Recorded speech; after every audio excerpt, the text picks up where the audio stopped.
Hello, hello, hello, and welcome to my YouTube channel. My name is Jameelah, and I am a master manifester. And I'm sure you are too because you're watching content like this. The name of this channel is Holistic Manifesting because I believe in a whole body, whole mind, and whole being experience when it comes to manifesting these amazing lives that we're choosing, right? What I am discussing today is, I have notes too, so if you see me looking this way or I'm facing this way, is because for whatever reason, the microphone is over here today and so are the notes and so is the lighting. So you'll get sort of a side profile view of me. Nonetheless, what I'm discussing today is the problem with being connected to people who don't fully see your value. This is super important to me because let me break it down a little bit. And I'm going to try to just be more thoughtful and not think of brevity the whole time, right? Sometimes we have people that we are connected to and we find it an accomplishment, and I think it is an accomplishment, when we're able to mix and mingle with all types of people, even when they don't agree with our ways, who we are and what we're working on and where we're going or anything. Like I said, I've been in a very kind of earthy, like bohemian environments my whole entire life, right? People that are off the beaten path. And one thing they do not like is formal education, right? So being in those environments, I've had to stand on my own too and say, I saw the choices and I made this one because I enjoyed formal academia. I can see why people wouldn't choose it, but I don't negatively speak towards people who don't, right? But I was a champion at that. I was able to be around anybody. They could bash, trash, blah, blah, blah, because I was very secure in my knowing of academia being my way to go. I was not an entrepreneur mindset. I was definitely not a hustler to some degree, but not super, because I was raised like that. So I got it in me, but I like to just be relaxed and peaceful and calm and know things are working out exactly how they are. And whatever I got to do to set myself up for that, that's what I like. But I was able to stand in these environments with these people because I was very secure in that choice that I made there, right? And I didn't see their alternatives as being so much better. And so we think that we're supposed to be able to do this with everything. And I would say, yes, you are. But there's an issue that comes up when we are not secure enough in that thing. And we're around people and places and environments that don't truly value and respect that thing or who we are or what we're working on or what we're trying to be, right? So this is a rare occasion where a lot of people would think, oh, well, isn't it great to hear alternative views and alternative mindsets? It is. But after you've heard those things and you've introduced all the new information and you've settled on the way that you want to see a particular subject or you want to see yourself or you want to see one of your attributes, then anybody coming in with a lot of negativity towards that are really not making an impact. Especially when you get to people who are like in their 40s. We've settled on a lot of things. We know they're out there. We know what's available. We know there are many ways to think about it. We've heard most of them, but we've decided this is my way, right? So one of the ways that I've noticed this comes up with people is that you'll pick it up in conversations as it relates to their views, right? They'll describe everything that they don't like about a person or people, and they'll make a bullet list, checkpoint, and all that. And then you like, wait, I'm listening to this person because they're my friend, but did they just name every single aspect of who I am? I've had people do that before, literally been on the phone in conversation with them. And they were like, yeah, I hate people like this. I hate people that don't just follow the rules. Why can't you just follow the rules that are in front of you? And I hate people that always want to ask questions and things like they're naming all of these aspects. And you're like, hey, wait, that's who I am. So being connected to them is going to pull down your energy. It's going to pull down that frequency and you're not going to be operating at your peak level because maybe you're not fully secure in those things that they're mentioning about you. And maybe you can be influenced in a way that might be negative to your psyche. And so it's just something to pay attention to. Another way that you can tell people don't fully value you or they don't value aspects of you. This is something that is a nuanced thing that I remember since like middle school, but it still follows adults to this day, right? They'll be shocked when someone has romantic interest in you. Not that you have romantic interest, because that's, everybody can have, but it's the type of person, right? They assume because you are who you are, that the type of people that should be attracted to you should be a certain type of people, right? I was in high school. I was one of those people that was not people knew who we were and we all knew who everybody was, mostly because we all went to the same elementary, middle school, and high school. That's what happens in a town where I think we had 15,000 people when I was growing up, and now it's like 40,000. So it's a bigger town, but it's, and it's very close to a main city, so it didn't have all of the small town elements per se, but you knew the same people. So my daughter was asking me about popularity, and I'm like, yeah, people who are popular are people who were like class clowns and people who like to do bad things because they were known for that. And then people who were in sports and like cheerleading and all that kind of stuff, right? Involve people. And so I was telling her that, I was not really involved in things when I was in school because I wanted to get out. I didn't like being in high school. I felt like it was way beneath me. I was one of those kids. The teachers, and my mom can tell you, I called everybody stupid. I didn't have the tools at the time to know what I was up against. And it was really just groupthink and commoner mentality, and I just didn't like it. And so I recognized it very young. And so my daughter was asking me about popularity. I dated someone in school who was way beyond popular than what I was, and I dated him for 3 years. And my daughter was thinking, and I remember the way people would act when I would say, they'll say, oh, who's your boyfriend? And I would say, and they go, him? That automatically made me realize that they devalued me. They figured because I wasn't flashy, I wasn't promiscuous, I wasn't dressing to show my body and all these kind of things, that certain people wouldn't be interested in me. And it just wasn't the case, right? So I've noticed this with women on many different occasions. Someone I used to call a best friend a long time ago made a comment like that to me once. Him? You? And I'm just like, dude, what does that even mean, right? It's like they think you're this incel who doesn't have any life or romantic interest. That's one way you'll pick it up. Another way is they don't really like to show you that they see your glow up, right? They always want to humble you. So I find this is something common with family members, but it may also be your friendships and stuff like that too. Like they don't really truly acknowledge your glow up. Like they'll do it on the sideways kind of ways. But when you know you're doing something and people that don't really value you are trying to ignore it, that's when you know you're doing something great. Because when people really value you, they show up. They show up and they show out and they act like, they're like, man, I'm truly impressed by this, blah, blah, blah. They don't do hollow words. They're truly impressed. And some people are working on it, and that's fine, right? And, it is what it is. They go on about somebody, and this is another one, a way that you can notice. They go on about somebody that they're impressed with who does everything that you do. And you just like, dang, like if I ran into someone who's just like, so-and-so wrote 5 books, they did this, that, like that's the kind of, and I'm just like, oh, that's cool. But you know everything about me and you've never once said, oh, that's amazing. That's crazy. Tell me about this, blah, blah, blah. How do you do this? Or any type of real interactions. That's how you know they're on the hater side. They're on the not a value in you side, right?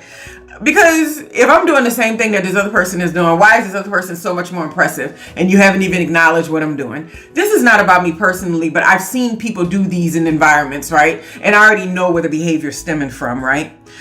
And another thing that people don't realize, this is not a conversation about what other people are doing per se, even though we have to have those conversations because, well, this is life and there's always going to be other people and what they're doing and how it impacts us, right? They will talk you into settling for things that are less than what you deserve and less than what you are worthy of, right? I've had someone recently, not even recently, in the past, they've done this several times, but in different types of relationships that I've had, people connections and all that, I have a conversation with them and they sit and tell me that this behavior that someone is displaying is okay. Like, oh, you're okay, right? Or either you'll hear through the grapevine that somebody's like, oh, I hope she doesn't mess up that relationship because God knows it's so hard for someone to like her. And you're just like, dude, tell me you don't value me without telling me you don't value me, right?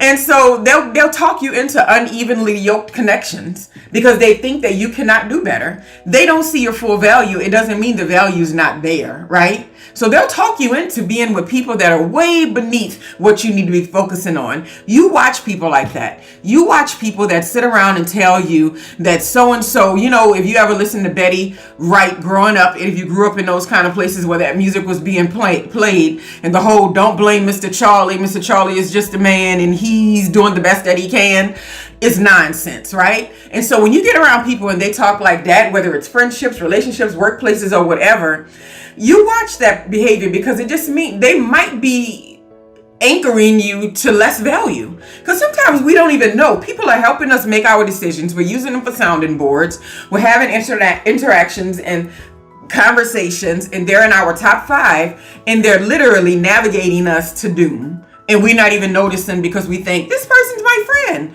Yeah, it happens.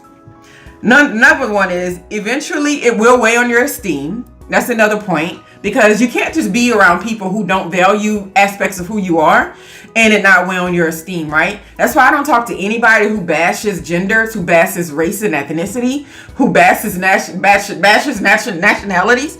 I don't talk to those people regularly because, first of all, eventually something you're saying that's negative or anti everything is going to apply to me. And if you feel like that, then you feel like I am less value, but you're connected to me. I don't do those sort of connections. And I used to make room for this when it came to like friends and family, which I still do. But as long as they don't get into conversations or try to make me be a part of a negative interaction, then it's all gravy. But if I see that as a way that somebody's moving, I'm paying attention to it and I'm disconnecting for whatever length of period of time that I need to. Because I'm not going to have people around me who I think are for my good who are really orchestrating my doom. Because they're orchestrating a low level that they believe that you deserve because they don't see your full value. Facts. I prefer to extract my presence from people who treat me that way for there to be no more energetic exchange.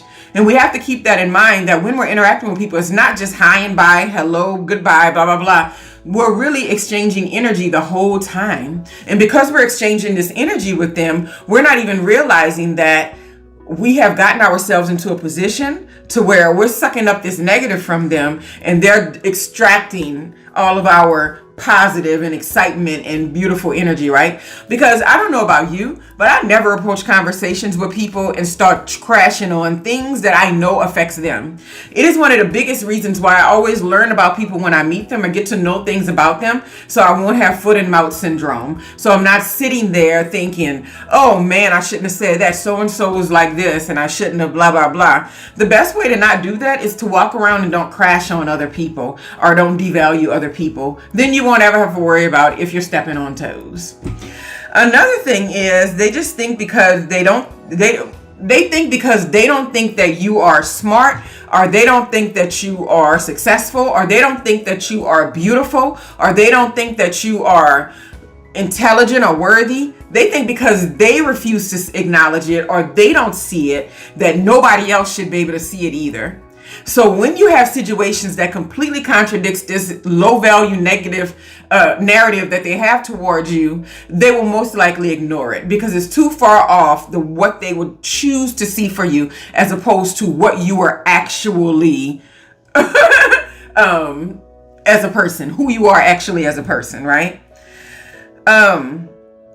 They'll ignore it just to keep their narrative from falling apart. If they want to see you as less than them, and somehow at some point you're just not less than them in any measure of any kind of way that they would try to measure, you're just not. There's nothing that they know more than you. There's nothing that they have on you. There's nothing that they're bigger than. There's nothing that they create more than. But they don't want to see you as being more than them, whoever these people or this place may be. So therefore, they'll ignore it. Don't waste your time trying to prove that kind of stuff. And then the last note that I have is, after everything you've been through in life, my thought is that you deserve an echo chamber of support. There's not an adult that I meet who's not working on something, trying to be something, trying to do something, trying to create something, where I think it is my responsibility to step in and tell them that they can't have, or they can't be, or they can't create something that they believe they can create. What I'm going to do is encourage you. That's just facts. And if you're not working on it, then you just won't get your thing. That's just not my business. Everybody knows faith without works is dead. Everybody knows that you can't have things in life, even if you believe in them a whole lot, if you're not doing some action towards them, right? We are three-dimensional beings, right? And so we have three dimensions in which we need to operate in. And this is the one. We need to actually be in this one because we're in these physical bodies. We're using this little avatar. We need to keep this little avatar healthy. We need to keep it right, keep its mind right, keep everything about it working properly so we can have a smooth ride on our earth journey, right? That's the point. So when I'm dealing with people, I'm not going to sit there and be a negative Nancy about what's going on in their life and what they're trying to create. I'm going to speak positive. I'm going to be an echo chamber of support. People have enough coming against them. You have enough coming against you on a regular basis. Why do you need someone around you in your space who shows a lack of value of everything that you are and what you represent? I think that we don't put enough emphasis on value when it comes to people and connections and relationships and all that kind of stuff, because if you're around people who value completely different things, you miss each other. Right? And that's friendships or whatever, you just miss each other. Like if I want to be valued for being a top academic, right? But I'm around people who don't respect that world at all, then I'm completely missing them, because I can't feel valued for something that I'm proud of, and they're not proud of me for something that I feel is valuable about myself, right? So we really need to pay close attention to that. But do not spend your time being connected with people who do not fully see your value. They should be telling you you're worth that much more and beyond. And if you're not, then why are they even connected to you if they don't think highly of you? Because people that think highly of themselves want to be connected to other people who think highly of themselves too. So if they're connected to you and they don't think highly of you, 9 times out of 99.9% 10, they don't value themselves either. And being around people who don't value themselves is very dangerous, because first you have to deal with a lot of the ignoring of anything that you're doing great, and then you have to deal with the belittling of it, and then you also have to deal with the eventual jealousy or envy of it. Be around people who maybe not be where they want to be, but they love themselves. They enjoy themselves. They like themselves. They speak highly of themselves. They actually value who they are as a person. They're not performing out there trying to be this and that to look a certain way to people, because that's not very important to them. They truly love and enjoy themselves, right? And that's off the beaten path. And it's not going to be super, super common that you'll come across people like that. But I'll tell you this, they're worth waiting for. Have a wonderful, wonderful, wonderful day.